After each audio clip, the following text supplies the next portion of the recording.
अस्सलाम वालेकुम। मेरा नाम मोहम्मद इकबाल है सर। मैं मजदूरी करना वा। 3 मेरिया धियां ने, 2 मेरे बेटे ने, छोटे ने बेटे मेरे।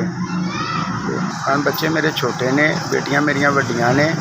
मैं पहले वड्डी तुहाडा बहुत शुक्रगुजार हाँ। तुहाडी बड़ी मेहरबानी, तुसीं मेरे नाल बड़ा साथ दिता मेरा। ते मैं छोटी बेटी की भी शादी करना चाहना तो तुहाडी बहुत मेहरबानी होएगी कि मेरे नाल तामन किया जाए। बहुत माड़े बंदे हैं तो तुहानूं दुआवां देवांगे।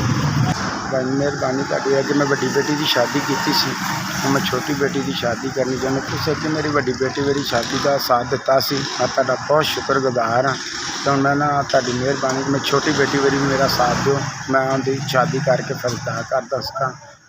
अल्लाह पाक दे घर च दूर हो सकां। माड़ा जी हाँ, अल्लाह पाक तुहानूं तंदुरुस्ती देवे। मैं तुहाडी दुआवां देंगा बहुत बहुत। एक भला मानस रिश्ता लभ गया भैन, मैं उनकी शादी है 22 तरीक में निकाह देना चाहना वा। है मेरी बेगम आ, गूंगी बोली आ, ये बोल नहीं सकती। तुहाडी मेहरबानी की मेरा साथ दे। मैं माड़ा बंदा दिहाड़ी दप्पा करना वा।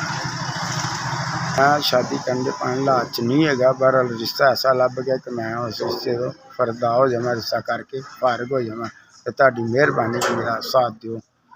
तुहानूं हम माड़े जी हैं, इस हालात च नहीं है, माड़े बंदे हैं। अगे तुसीं मेरी वड्डी बेटी मेरी मेरा साथ दिता सी, तुहाडी मेहरबानी। मेरी छोटी बेटी मेरी भी साथ दिओ।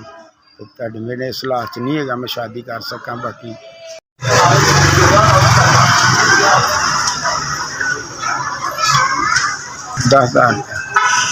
अस्सलाम वालेकुम। SVS तुहाडी बच्ची वड्डी शादी बेटी वास्ते तुसीं मदद की सी 10,000 रुपये की। छोटी बच्ची वास्ते भी तुसीं साढ़े 10,000 रुपये की मदद कर रहे हो। असीं तुहाडा बहुत शुक्रगुजार हाँ। बहुत अल्लाह पाक तुहानूं देवे, अल्लाह पाक तुहानूं तंदुरुस्ती देवे। इन्ना कि देवे किस्म दा खूहां च पानी है। SVS अल्लाह पाक तुहानूं तंदुरुस्ती देवे। तुसीं साढ़े गरीबां दीआं दुआवां सुनदे हो साडी गल। साढ़े माड़े बंदे तुहानूं दुआवां दे सकदे ने, कुछ नहीं दे सकदे इस तो अलावा।